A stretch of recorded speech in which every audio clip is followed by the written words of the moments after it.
This 18-year-old Brazilian phenom just stormed his way to the Next Gen ATP Finals title, leaving a trail of bewildered opponents in his wake. He's young, he's hungry, and he's got the game to shake up the tennis world. But is he ready to join the ranks of the big three? Remember the name: Joao Fonseca. Fonseca's performance in Jeddah was nothing short of dominant. He dismantled the competition, showcasing an explosive game with incredible court coverage and a maturity beyond his years. But what might be an omen of things to come is what he achieved this year. He won his first ATP Tour match in his home country of Brazil, in Rio. Delicious drop shot.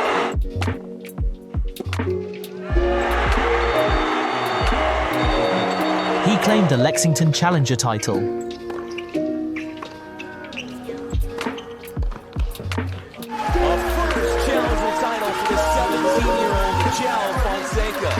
And as the 8th seed, he triumphed at the Next Gen ATP Finals. Sound familiar? 5 years ago, a skinny red-headed teenager achieved the exact same milestones, winning his first ATP match in Rome, his home country of Italy. Conquering Lexington and clinching the Next Gen ATP Finals as the 8th seed. Jannik Sinner, a winner on home. That teenager was none other than Jannik Sinner, who is now the best player in the world. Could Joao Fonseca's journey mirror Sinner's rise? Let's talk about the ATP Next Gen Finals.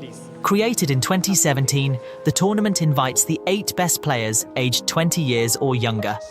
It's not just a competition, it's a festival of tennis innovation. Fans get a lively atmosphere, no hushed silences here. Experimental rules like first to 4 sets, sudden death on deuce points, and even lets being in play have kept things fresh. But more importantly, it's a proven breeding ground for future stars. The track record speaks for itself.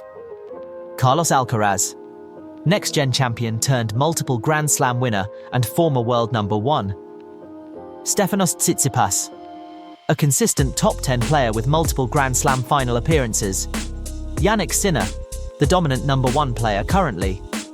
It's not just about winners either. Finalists like Andrei Rublev and Hyeon Chung, even players like Francis Tiafoe and Alex de Minaur, who didn't win, have risen to the top of the game. De Minaur does it for Australia. To better predict Joao Fonseca's trajectory, let's take a closer look at how past finalists have fared. In 2017, Hyeon Chung defeated Andrei Rublev in a thrilling final. Chung's smooth strokes and incredible consistency earned him a career high. Sadly, injuries plagued his career. A true shame, as Chung's baseline game was on par with the best. His body simply couldn't keep up with his talent. Rublev, on the other hand, has become a force to be reckoned with. A consistent top 10 player and a Grand Slam contender, he's reached the quarter-finals of all 4 majors. He's still young, hungry, and very much in the mix, despite his occasional on-court outbursts. In 2018, Stefanos Tsitsipas emerged victorious, defeating Alex de Minaur. Tsitsipas has since become a mainstay in the top 10, reaching Grand Slam finals and consistently challenging for the biggest titles. He's been agonizingly close to winning that elusive slam, and his time may yet come. De Minaur, known for his incredible speed and relentless fighting spirit, has reached a career-high ranking of number 6 in the world. At 25, he's still a threat, consistently making deep runs at tournaments. With a bit of luck in the draw, he might just find himself holding a Grand Slam trophy. What did he not touch? 2019 saw Jannik Sinner dominate Alex de Minaur in the final, a sign of things to come. Today, he's the most exciting player, a multiple Grand Slam champion and the current world number 1. His dominance in 2024 has been nothing short of incredible, and he's already knocking on the door of the all-time greats.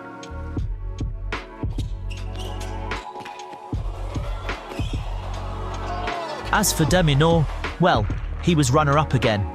He's a fantastic player, but sometimes, like in many big matches, he simply gets overpowered. In 2021, Carlos Alcaraz claimed the title and then proceeded to take the tennis world by storm. Grand Slam titles on all surfaces before the age of 21. Check. World number one?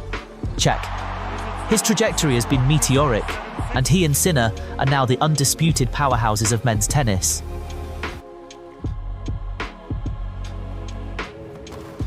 "2022 saw Brandon Nakashima defeat Gigi Lehechka.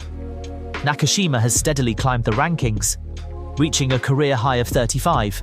He might not have reached the heights of previous champions, but he's a dangerous player, a potential dark horse at any tournament. Lehechka, on the other hand, has been making waves, reaching the quarterfinals of the Australian Open and climbing to a career high ranking of 23. And he's into the last 16 here at the Australian. In 2023, Hamad Medjedovic emerged victorious against Arthur Fils. Medjedovic's rise has been a bit slower than expected, but he's still young and poised for a breakout year on the ATP Tour. Fils, at just 20 years old, has already cracked the top 20, made a fourth-round appearance at Wimbledon, and won 2 ATP 500 titles. He's a rising star with a bright future. The pattern is clear. Success at the Next Gen Finals often signals a bright future, but the path is not guaranteed. Can Fonseca follow in the footsteps of Alcaraz and Sinner? Or will his journey be more like that of Chung, a brilliant flash, dimmed too soon by injury? Or perhaps he'll forge his own unique path to greatness. Only time will tell. Oh my, I mean, this is just ridiculous hitting. So, can Joao Fonseca truly rise to the top? Can he join the ranks of the big three, or even surpass them? It's a question that has the tennis world buzzing. The raw talent is undeniable. He's already drawing comparisons to Alcaraz and Sinner at the same age. His aggressive style, his court coverage, his mental fortitude. These are the hallmarks of a champion. But the path to greatness is paved with challenges. The big three have set a standard that's almost impossible to match. Challenge for the top ranking and maintain that level of excellence for years to come. But here's the thing. Fonseca has that X factor. He's got that hunger, that unwavering belief in himself. He's not afraid of the big stage. He thrives under pressure.